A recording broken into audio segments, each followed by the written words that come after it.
જય શ્રી કૃષ્ણ. સર્વ વૈષ્ણવોને જય દ્વારિકાધીશ. આજે જયા એકાદશીનો વ્રત છે. મહા મહિનાની 11 એટલે કે જયા એકાદશી. 11ના દિવસે વ્રત, દાન, હરિની પૂજા કરનારના સમસ્ત પિતૃઓને પિતૃયોનિનો ત્યાગ થાય છે અને સાથે સ્વર્ગમાં જાય છે. આવી માન્યતાઓ છે.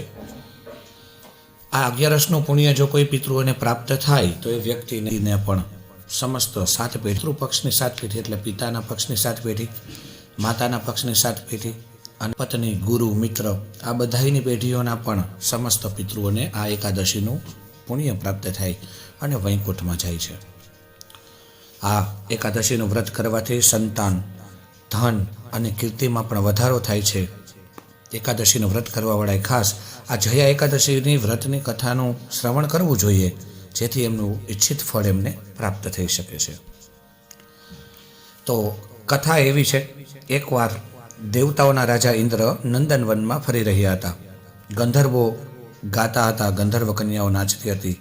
ત્યાં પુષ્પાવતી નામની એક ગંધર્વ કન્યાએ માલ્યવન નામના ગંધર્વને જોયું અને તેના પ્રત્યે આકર્ષાઈ ગઈ અને તેને પોતાના હાવભાવથી આકર્ષવાનો પ્રયાસ કરવા લાગી.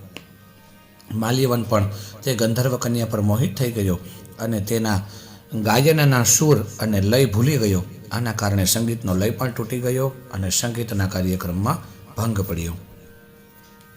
સભામાં હાજર દેવતાઓએ આ અયોગ્ય લાગ્યું અને આ જોઈને ઇન્દ્રદેવ પણ ક્રોધિત થઈ ગયા અને ક્રોધમાં આવીને ઇન્દ્રએ પુષ્પાવતી અને માલ્યવનને શ્રાપ આપ્યો. માલ્યવાન અને પુષ્પાવતી, તમે સંગીત પ્રથાને અશુદ્ધ કરી છે. તમે દેવી સરસ્વતીનું પણ અપમાન કર્યું છે. તેથી તમારે નશ્વર લોકમાં જવું પડશે. તમે એક રાક્ષસ, અનુશાસનહીન વ્યક્તિની જેમ તમારું જીવન જીવવું પડશે. દેવેન્દ્રનો શ્રાપ સાંભળી અને બંને ખૂબ જ દુઃખી થઈ ગયા અને હિમાલયના પર્વતો પર દુઃખી જીવન જીવવા લાગ્યા. એક દિવસ પત્નીએ કહ્યું, પિશાચ બનીને જન્મ લેવા કરતાં નરકની પીડા સહન કરવી વધુ સારી છે. ભગવાનની કૃપાથી મહા મહિનાના શુક્લ પક્ષમાં જયા એકાદશીના દિવસે બંનેએ કંઈ ખાધું નહીં અને પાપ પણ કર્યું નહીં. તેમણે તે દિવસ ફક્ત ફળ અને ફૂલો ખાઈને વિતાવ્યો અને પીપળાના ઝાડ નીચે આરામ કર્યો.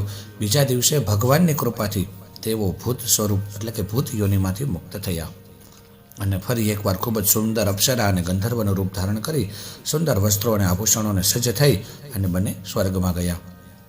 માલ્યવન બોલ્યો કે હે દેવોના રાજા ઇન્દ્ર, ભગવાન હરિની કૃપાથી અને જયા એકાદશીના ઉપવાસના પુણ્યથી અમે ભૂત યોનિમાંથી મુક્ત થયા છીએ. ત્યારે ઇન્દ્ર બોલ્યા કે હે માલ્યવન, એકાદશીનું વ્રત રાખીને અને ભગવાન શ્રી હરિની કૃપાથી તમે લોકો આ ભૂત યોનિનો ત્યાગ કરી અને શુદ્ધ થયા છો. તેથી તમે પૂજ્ય છો, કારણ કે ભગવાન શિવ અને ભગવાન વિષ્ણુના ભક્તો દેવતાઓ દ્વારા પણ પૂજનીય છે. તેથી હવે તમે દેવલોકમાં સુખેથી નિવાસ કરી શકો છો.